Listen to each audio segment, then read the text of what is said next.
द्यो जैनधर्मोऽस्तु मङ्गलं सर्वमङ्गलमाङ्गल्यं सर्वकल्याणकारिकं प्रधानं सर्वधर्माणां जैनं जयतु शासनं कोटिशतं द्वादशैव कोट्यो लक्षाण्यशीतस्रधिकानि चैव पञ्चाशदष्टो च सहस्रसङ्ख्या मेतच्छ्रुतं पञ्चपदं नमामि।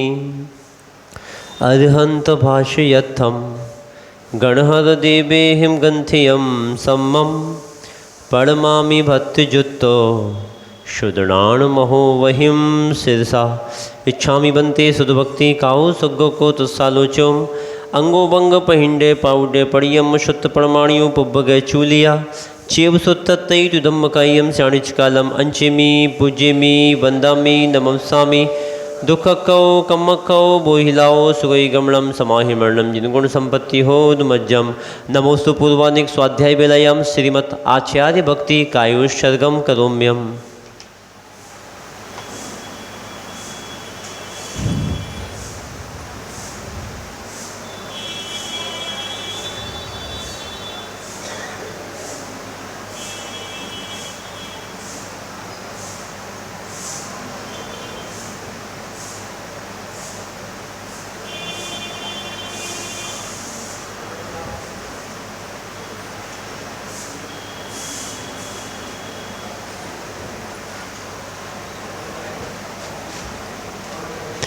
गुरुवापान्तनो नित्यं ज्ञानदर्शन्नायका चारित्राणं गंभीरा मोक्षमार्गोपदेशका इच्छामि बन्ते आयरिभक्ति कावो शग्गो को तुस्सालोच्यम समणाण समदंसण संचरिजुत्ताणं पंचव्याचारणम् आयरियाणम् आयरादि सुरणाणोपदेशायाणम् उपज्जायाणं तिर्याणगुणपालयदाणं सब्बसावणं नित्यकालम् अंचेमी पूज्यमी बंदामी नमस्सामी दुखकौ कम्मकौ बोहिलाओ शुगई गमणम समाहिमरणम जिनगुण संपत्ति होदु मज्जम नमियोणभड्डमाणम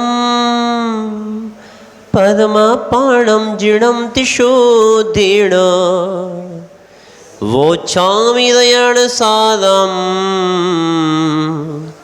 सायार्णयाण धम्मीणम। मूल नायक चैतन्य चमत्कारी पारसनाथ भगवान की, अध्यात्म योगी आचार्य कुंद कुंद स्वामी मुनिराज की, संत शिरोमणि आचार्य भगवान श्री विद्यासागर जी महाराज की, परम पूज्य आचार्य भगवान श्री अभिनंदन सागर जी महाराज की, परम पूज्य आचार्य भगवान श्री विपुल सागर जी महाराज की, मम गुरुदेव परम पूज्य आचार्य भगवान श्री निर्भय सागर जी महाराज की, 3 कम 9 करोड़ मुनि महाराज की।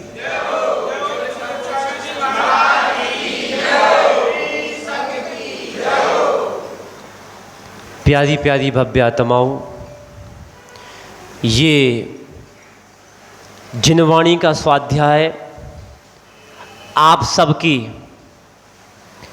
देवना लब्धि में कार्यकारी बने और आप सबका जीवन बड़ा अच्छा बने। और ये मंगलाचरण के माध्यम से अपने बहुत समय निकल गया, चाहूँ तो निकाल सकता हूँ, लेकिन लोगों की मांग है कि आगे बढ़ाओ। हम सबका मंगलाचरण तो अच्छा हो गया, अब मंगलाचरण जब अच्छा है तो कार्य भी अच्छा होगा। ऐसा कुंद कुंद स्वामी महाराज ने ये पूरा रयणसार ग्रंथ आर्या छंद में लिखा है। छंद के बिना व्यक्ति का जीवन अधूरा है। छंद का मतलब होता है पढ़ने की लय। क्या होती है? पढ़ने की लय को हम छंद बोलते हैं।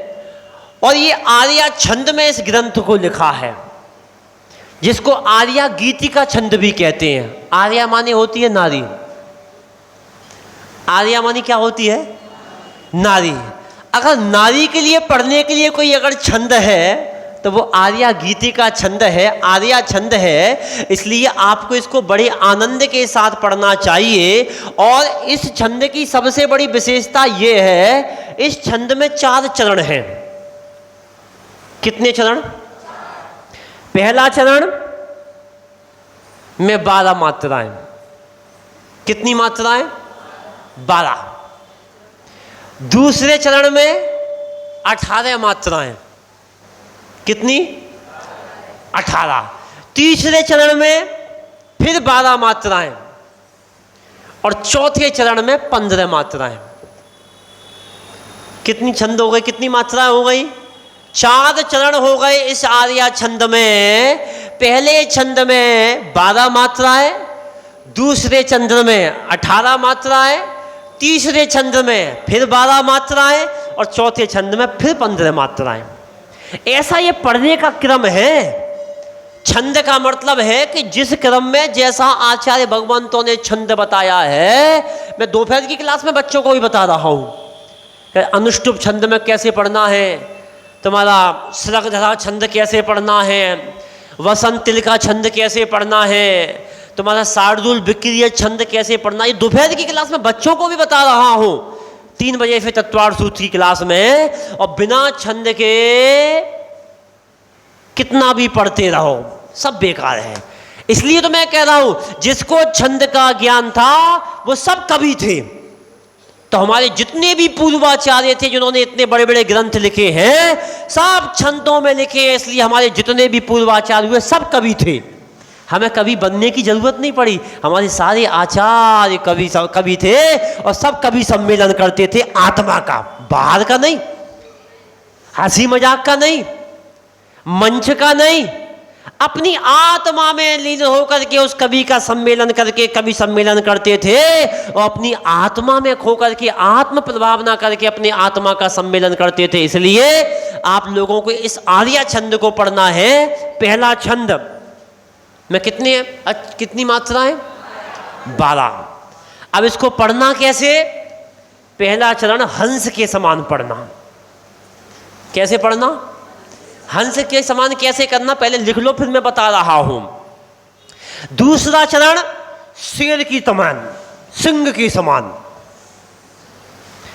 तीसरा चरण हाथी के समान और चौथा चरण सांप के समान।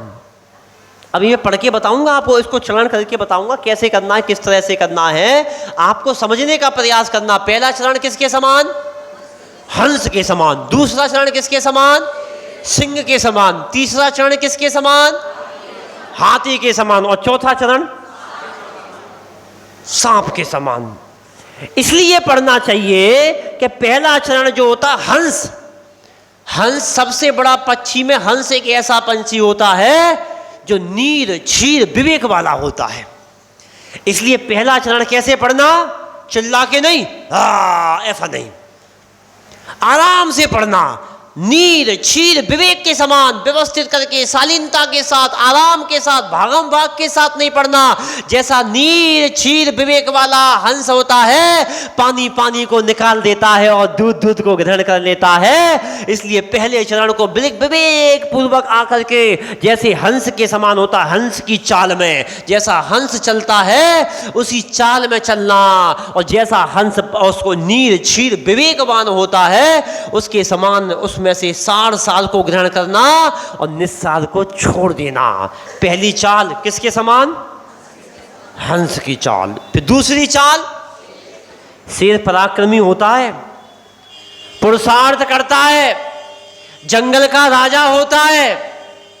किसकी दम पर? पुरुषार्थ की दम पर। किसकी दम पर? क्योंकि जंगल में कभी चुनाव नहीं होते, जंगल में कभी चुनाव नहीं होते। अपने पराक्रम की दम पर, अपने पुरुषार्थ की दम पर शेर जंगल का राजा बनता है। तो दूसरे चरण की जो 18 मात्रा है वो शेर की समान पढ़ना। जैसे शेर दहाड़ता है उसी प्रकार जोश के साथ पढ़ना। अभी पढ़ के बता रहा हूं। फिर तीसरा चरण किसके समान? हाथी के समान। जब हाथी चलता है तो मनोद मध्य कौन क्या कर रहा है, कैसे कर रहा है, कुत्ते भौंक रहे हैं तो भौंकने दो, सारे काम करते हुए मनोद मध्य होता हुआ चलता चला जाता है। जो कह रहा है वो कहने दो, जो कर रहा है वो करना दो, वो तो अपनी चाल में मस्त रहता है। इसलिए हाथी गंभीर होता है, इसलिए तीसरा चरण गंभीरता पूर्वक होकर के हाथी के समान पढ़ना, और चौथा सांप के समान।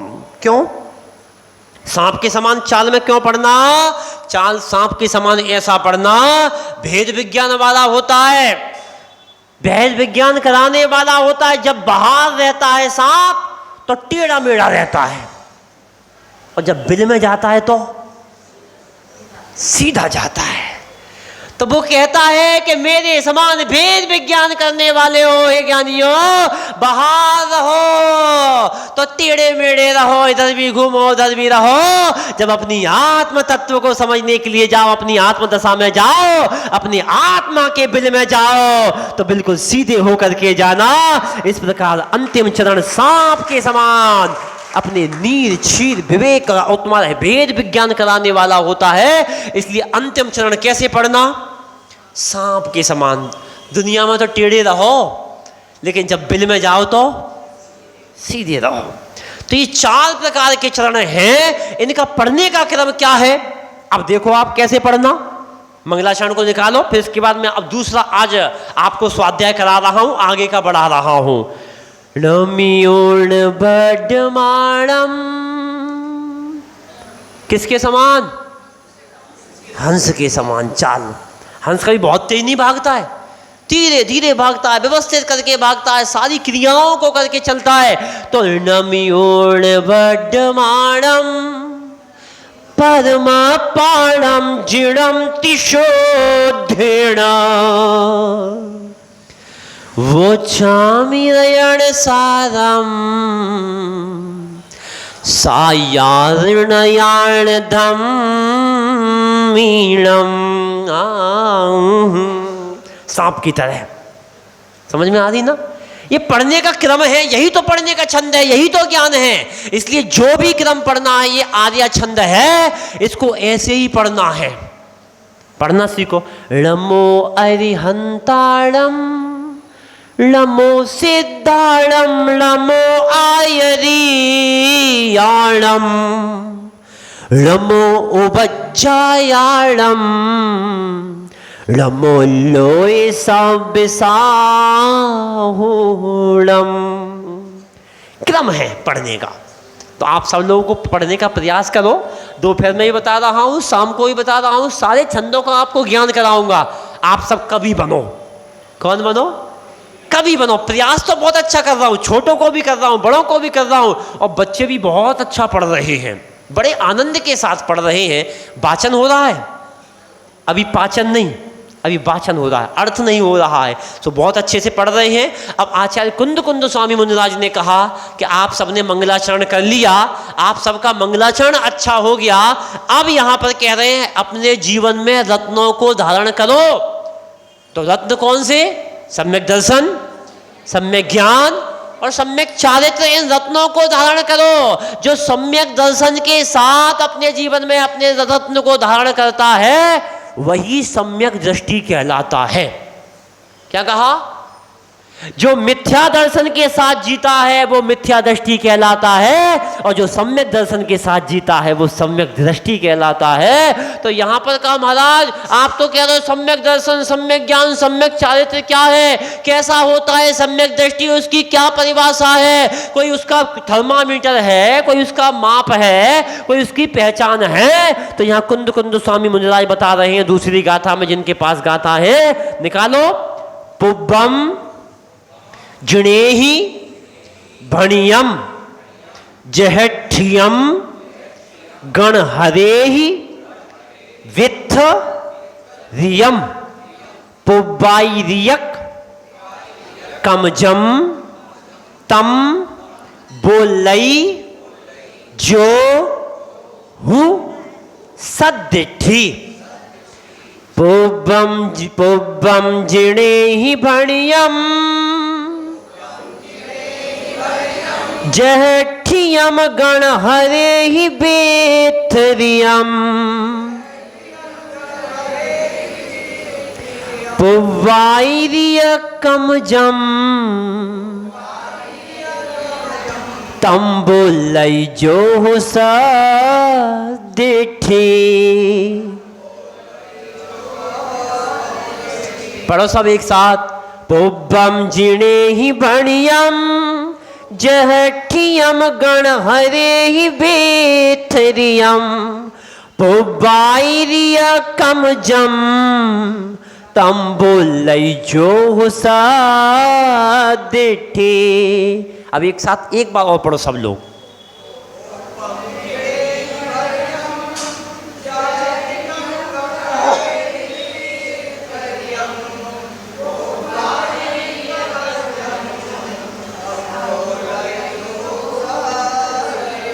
आचार्य कुंद कुंद स्वामी मुनिराज कह रहे हैं, हे भव्य जीवो, सम्यक दृष्टि कौन है? विचार कर लेना, थर्मामीटर लगा लेना, इधर की उधर करने वालों, उधर की उधर करने वाले, लोगों में दोष निकालने वालों, लोगों में दोष करने वालों, दोष निकालने वाले दुनिया में 1000 मिलेंगे। कितने मिलेंगे? यानी ये कहो पूरे संसार में अगर उठा के देखा जाए तो दोषों को निकालने वाले 99% लोग मिलेंगे। कितने? लेकिन 1% व्यक्ति वो होंगे जो दोषों को दूर करने वाले होंगे। अब विचार करो, हम यहां पर कह रहे हैं कैसा बोलने वाले, किस तरह का बोलने वाले, क्या बोलने वाले, क्या बोल जाते, पता ही नहीं क्या क्या बोल जाते, किसके सामने क्या बोल जाते, सारी मर्यादा खो जाते। ऐसा कुंद कुंद स्वामी मुनिराज कह रहे हैं कि हमको कैसे बोलना। तो पुब्बम, पूर्व काल में, पुब्बम माने पूर्व काल में, जिणे ही, जिन देव के द्वारा, जिणे ही माने जिन देव के द्वारा, भड़ियम कहे गए, पूर्व काल में जिनेन्द्र देव के द्वारा कहे गए, जहठियम, जहठियम गण हरे। जहठियम माने, जहठियम माने ज्यों का त्यों, अलग से नहीं, ज्यों का त्यों, जैसा भगवान ने कहा वैसा, मिक्सिंग नहीं और फिक्सिंग नहीं। क्या? मिक्सिंग और फिक्सिंग नहीं। आज हमारे ग्रंथों में मिक्सिंग भी हो रही है और फिक्सिंग भी हो रही है। ध्यान रखना, कुंद कुंद स्वामी के ग्रंथों में ज्यादा मिक्सिंग और फिक्सिंग हो रही है, जिससे हमारी बात सिद्ध होती है उसको अंडरलाइन कर दिया जाता है, और जिससे हमारी बात सिद्ध नहीं होती उसको अंडरग्राउंड कर दिया जाता है। बात समझ में आ रही ना? जिससे हमारा उल्लू सीधा हो रहा हो उसमें उसको अंडरलाइन, इसको मेन फ्रंट पर ला करके आते हैं। आचार्य कुंद कुंद स्वामी ने ऐसा कहा, और जिससे हमारी बात सिद्ध नहीं होती है उसको अंडरग्राउंड कर दिया जाता है, उसको दबा दिया जाता है, छपा दिया जाता है। लेकिन आचार्य कुंद कुंद स्वामी मुनिराज कह रहे हैं कि पुब्बम जिणेम भड़ियम, जैसे पूर्वाचार्यों में जिनेन्द्र भगवान ने कहा है, जहठियम, ज्यों का त्यों वैसा ही, गण हरे ही, गणधरों के द्वारा, गण हरे माने गणधरों के द्वारा, वित्थरियम, विस्तृत किया गया है, विस्तार किया गया है, गूथा गया है। ऐसे पुब्बाई रियक, ऐसे पुब्बाई रियक कमजम, पुब्बाई रिय माने पुब्ब माने पूर्वा, आईरिय माने आचार्य, और कमजम माने क्रम के अनुसार। ऐसे पूर्वाचार्यों के क्रम के अनुसार, तम माने जो, उसको ही, कैसा बोल रही उसको वैसा ही बोलता है। जो माने वो है, हु माने ही, सद्दृष्टि वही सम्यक दृष्टि है। क्या कहा? बहुत ध्यान से सुनना। हे सम्यक दृष्टि बनने वालों, अपने आप को सम्यक दृष्टि कहने वालों, अपने आप को धर्मात्मा कहने वालों, अपने आप को ज्ञानी पंडित कहने वालों, बहुत ध्यान से रखो। इसका भावार्थ ये हुआ, मैं आपको बताना चाह रहा हूं। आगम की परिभाषा दी है कि जो पूर्वाचार्यों के अनुसार क्रम के अनुसार गणधर के द्वारा जैसा विस्तृत किया गया वैसा, और मुनि के द्वारा जैसा हमको प्राप्त करके लिख करके प्राप्त हुआ है, उस आगम के अनुसार जो बोलता है वही सच्चा सम्यक दृष्टि है। क्योंकि आगम शब्द स्वयं अपने आप में कहता है, आ माने आप्त, ग माने गणधर और मा माने मुनि। आगम में कितने शब्द? 3। यानी आप्त माने अरिहंत परमेष्ठी आगम के आप्त के द्वारा कहा गया। फिर गा माने गणधर के द्वारा गूथा गया, और मुनि के द्वारा लिखा गया। मुनीम के द्वारा लिखा गया नहीं, पंडित के द्वारा लिखा गया नहीं, किसके द्वारा? मुनि के द्वारा लिखा गया जो है वही आगम कहलाता है। और जिसके अलावा आगम से मेल नहीं खा रहा है, जिसके आप के वचन खंडित हो रहे हैं, मुनि के वचन खंडित हो रहे हैं, वो आगम नहीं है। इसलिए जो आगम के द्वारा, ध्यान रखना, भगवान का तो ब्रांड, क्या? भगवान का तो ब्रांड, और गूंथने वाले कौन? गणधर। और रोटी बनाने वाले कौन? मुनि। और खाने वाले कौन?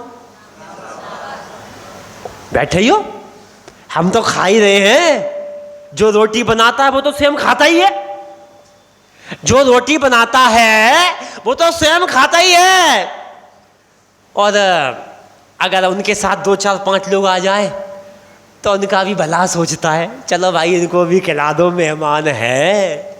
तो भाई मैं तो रोटी बना रहा हूं, आगम की जिनवाणी को पढ़ रहा हूं, और आप लोग आ गए तो मेरा क्या जा रहा है? अब मैं भी खा रहा हूं, तुम भी खाओ आनंद के साथ। ये सच्चे सम्यक दृष्टि की पहचान होती है। जो अपना भला नहीं सोचता है वो सामने वाले का भी भला सोचता है। आइए आप भी भोजन कर लीजिए।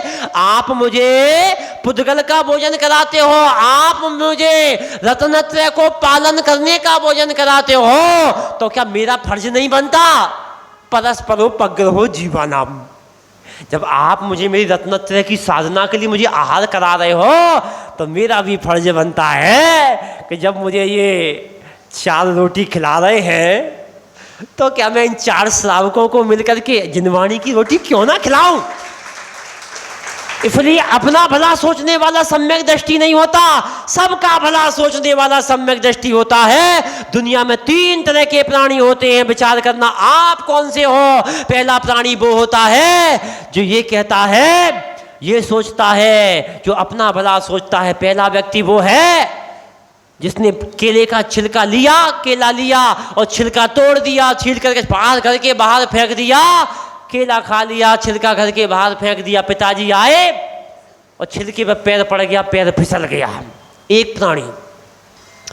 दूसरा प्राणी वो होता है जिसने केले का छिलका छीला, डस्टबिन में डाल दिया, गंदगी नहीं हुई और उसका पेट भर गया। दूसरे प्रकार का प्राणी वो होता है। और तीसरे प्रकार का प्राणी वो होता है जिसने केले को छिलके को छीला, सामने गाय खड़ी थी, छिलका गाय के मुख में दे दिया और केला स्वयं खा लिया। अपना पेट भी भर गया और गाय का भी पेट भर गया, गंदगी भी नहीं हुई।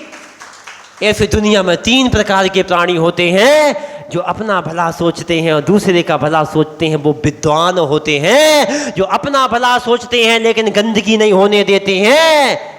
वो समझदार होते हैं। और जो अपना भला तो सोचते हैं सामने वाला मरे मर जाए, वो मूर्ख प्राणी होते हैं। अब बताओ इसमें से तुम कौन? बताओ। इसलिए हे विद्वान तो हम, क्योंकि अपना भला भी सोच रहे और तुम्हारा भी भला सोच रहे हैं। इसलिए विद्वान ना बन पाओ कोई बात नहीं, लेकिन मेरी संगति करो। मैं भी तुमको आपको बनाना चाहूंगा, मैं भी अपना जैसा बनाने का प्रयास करूंगा।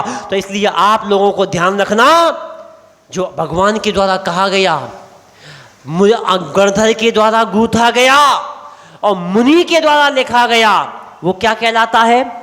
वही आगम कहलाता है। और उस आगम के अनुसार जो चलता है वही कौन कहलाता है? वही सम्यक दृष्टि कहलाता है। आचार्य कुंद कुंद स्वामी मुनिराज ने कहा है, आपको आगम की चिंता है, और ध्यान रखना, इस आगम को पढ़ने वाला, इसका स्वाध्याय करने वाला, यहां आने वाला वही होगा जो अपने आत्म तत्व को समझने का प्रयास करेगा। अखिल भाई आए हैं, आए हैं ना, इतनी दूर दूर से लोग आए हैं। कलश रखा है, कलश रखने मात्र से नहीं, कलश का उपयोग तो अब कर रहे हैं स्वाध्याय करके। यही तो ज्ञानी की परिभाषा है, यही तो ज्ञानी की परिभाषा है। कलश रखने से नहीं, स्वयं भी आए, अपने बच्चे को भी लेकर के आए। और सबसे बड़ी विशेषता ध्यान रखना, मेरे ज्ञानी आत्माओं, भव्य जीवात्माओं, आपने तो संस्कार प्राप्त कर लिए, आपने तो अपने जीवन में स्वाध्याय कर लिया, आपने तो अपने जीवन में सब कुछ कर लिया, लेकिन आपके संस्कारों की सार्थकता तब तक है जब तुम अपने संस्कारों को अपने आने वाली पीढ़ी को दे करके जाओ। तुम्हारा कल्याण तो हो गया, बाल पक गए, 40, 45, 46, 50 हो गए, अर्धशतक लग गया, तुम्हारा तो कल्याण हो गया, लेकिन तुम्हारे संस्कारों की सार्थकता तब ये है जब तुम भी आओ, और जब भी समय मिले अपने बच्चे को उंगली पकड़ करके आप उसको भी लेकर के आओ। तुम्हारे निमित्त से अगर बच्चा भी सीख जाएगा, तभी तो तुम्हारे संस्कारों की सार्थकता है। तुमने तो सीख लिया और बच्चा मार्ग से भटक गया, तो ध्यान रखना, तुम्हारे संस्कारों की कोई सार्थकता नहीं है। इसलिए अपने जीवन में मुझे बड़ा आनंद आता है जब ऐसे लोग मुझे मिलते हैं। मैं कभी वैसी प्रशंसा नहीं करता हूं, कभी चापलूसी नहीं करता हूं। चापलूसी में प्रशंसा में क्या अंतर है बताओ, बोलो। स्तुति में और प्रशंसा में और चापलूसी में क्या अंतर है, बोलो। गुणस्तोकम सदुल्लंघ्या तद भक्ति स्तुति। आचार्य समर्थ भद्र स्वामी मुनिराज ने स्वयंभू स्त्रोत ग्रंथ में लिखा है कि जिस व्यक्ति के पास छोड़े बहुत गुण हैं, उन गुणों को बढ़ा चढ़ा करके कहना, ये स्तुति कहलाती है। क्या कहलाती है? हमारे केहू वाले मास्टर साहब आए बच्चों को लेकर के, हमने चतुर्मास टूंडला में किया। इतने बढ़िया धार्मिक बच्चे, इनकी जितनी तारीफ की जाए उतनी कम। माँ बाप के संस्कारों को, माँ बाप के गुणों को इन्होंने ऊंचा उठाया है। ये बड़ी प्रसन्नता की बात होती है। ऐसे बच्चे भी होना चाहिए। बच्चे गिफ्ट मांगते हैं, बच्चे सब कुछ मांगते हैं, अपने जन्मदिन पर सब कुछ मांगते हैं बच्चे अपने। मुझे ये चाहिए, मुझे पिकनिक चाहिए, मुझे पार्टी चाहिए, मुझे केक चाहिए, मुझे ये चाहिए। लेकिन ऐसे बच्चे भी हैं जिन्होंने अपने बच्चों से जन्मदिन पर, अपने माता पिता से जन्मदिन पर क्या मांगा? मुझे भगवान का अभिषेक करने का कलश चाहिए, मुझे महाराज के पास जाना है भैया वृत्ति करने के लिए। ऐसे लोग हैं, ऐसे माता पिता हर किसी को मिले। अभी मैं नॉर्थ ईदगाह में होके आया भैया जी, तो भैया इनकी माँ छोड़ करके चली जाती थी, जाओ भैया वृत्ति करो। एक बार चस्का लग गया, फिर चस्का लगता गया, डेली करने आना। बड़े लोग भले ही कम हो गए आना, लेकिन वो बच्चा टाइम से भैया वृत्ति करने आता था। यही तो संस्कार है। ऐसे ही लोग तीर्थंकर बनते हैं, ऐसे ही लोग तीर्थंकर की माता पिता बनती हैं, ऐसे ही लोग तीर्थंकर के माता पिता बनकर के अपने कुल का नाम रोशन करते हैं। ऐसे ही थोड़ी बन जाते तीर्थंकर कि कुछ ना करें फ्री में तीर्थंकर बन जाए। तीतर तो बन सकते हो, लेकिन तीर्थंकर नहीं बन सकते। तीतर एक त्रियंश गति का जीव है। हम बचपन में पढ़ते तीतर के आगे तीतर, तीतर के ऊपर नीचे, आगे तीतर, पीछे तीतर। बताओ कहाँ गया तीतर? तीतर तो बन सकते हो, लेकिन तीर्थंकर नहीं बन सकते। इसलिए ध्यान रखना, ध्यान साधु हमेशा स्तुति करता है, प्रशंसा करता है, कभी चापलूसी नहीं कर सकता। जिस व्यक्ति के अंदर थोड़े गुण हैं, उन गुणों को बढ़ा चढ़ा करके कह देना, वो स्तुति कहलाती है। और जिसके पास एक भी गुण नहीं है, फिर भी कहना हमारे पार्षद जी आए हैं, हमारे नेताजी आए हैं, इनने कितना विकास किया है, पूरे देश को तो खा गए। फिर भी कहे आइए आइए आइए, महाराज के प्रवचन में नहीं आ रहे, उनके पास गले में माला डालने आ रहे हैं, उनके पास आ रहे हैं। आइए हमारे पार्षद जी आए हैं, नेताजी आए हैं। जिसके पास एक भी गुण नहीं है, फिर भी उनको कहना, ये नंबर 1 की चापलूसी कहलाती है। चापलूसी संसार में भटकाने वाली होती है। और भगवान की स्तुति संसार से पार करने वाली होती है। इसलिए अपने जीवन में अच्छे काम करो। तुम्हारी नाइट क्लब लगा रहता है सुबह से शाम तक, आया सुबह शाम हमारे सब लोग लगे रहते हैं। महाराज जी बताओ कोई काम बताओ, भैया बत्ती करने, अभी टाइम नहीं हुआ, घड़ी के टाइम कम कर दें। नहीं महाराज, यही तो भक्ति है, यही तो श्रद्धा है, यही तो आस्था है। महाराज जी हमको याद है, आपको मुझे मैं याद हूं कि नहीं ये बताओ पहले। अगर आपको मैं याद हूं तो आपका कल्याण है, और मैं तुम्हें याद करूं तो मेरा कल्याण नहीं। लेकिन फिर भी ऐसे कुछ लोग होते हैं जो अपनी भक्ति के माध्यम से, अपनी क्रियाओं के माध्यम से, अपने कार्यक्रम के माध्यम से, अपने गुणों के माध्यम से साधु का भी दिल जीत लेते हैं। और साधु कहीं भी चला जाए, भारत के किसी भी कोने में चला जाए, कभी उनको भूलता नहीं है। अब आप लोग स्वाध्याय कर रहे हो, मैं भी स्वाध्याय कर रहा हूं, तो मैं कैसे भूल सकता हूं? क्योंकि यही स्वाध्याय आपको परमात्मा से मिलाने का काम करेगा, यही स्वाध्याय आपको सिद्धत्व की प्राप्ति कराने का काम करेगा। इसलिए जैसा भगवान ने कहा है वैसा ही बोलना, मनचाहा नहीं बोलना, अपसत शब्द नहीं बोलना। जैसा भगवान ने कहा है, जैसा बोला है, जैसा मुनियों ने लिखा है, ऐसे उस आगम के अनुसार जो चलता है वही सम्यक दृष्टि है। अब कितने सम्यक दृष्टि है, सम्यक दृष्टि कैसा होता है, सम्यक दृष्टि की पहचान कैसी होती है? मैं सम्यक दृष्टि। कोई बिल्ला है तो दिखाओ। कुंद स्वामी बताएंगे कि तुम्हारे पास कितना बिल्ला है, कौन सा मार्क का ब्रांड लगा है कि नहीं। अब इस ब्रांड को अपन समझेंगे कल। आप सबको मेरा बहुत बहुत सारा आशीर्वाद कि आप सब सम्यक दृष्टि बने, सम्यक दर्शन के साथ सम्यक ज्ञान को प्राप्त करें, और सम्यक दर्शन सम्यक ज्ञान के बाद सम्यक चारित्र को अंगीकार करके मोक्ष मार्ग में अपने कदम बढ़ाएं। और आप सबको मोक्ष का मार्ग में जब कदम बढ़ेगा तो आप भी एक दिन मोक्ष की प्राप्ति करें। इन्हीं मंगल भावनाओं के साथ बोलिए आचार्य भगवंत सिंह निर्भय सागर जी महाराज की।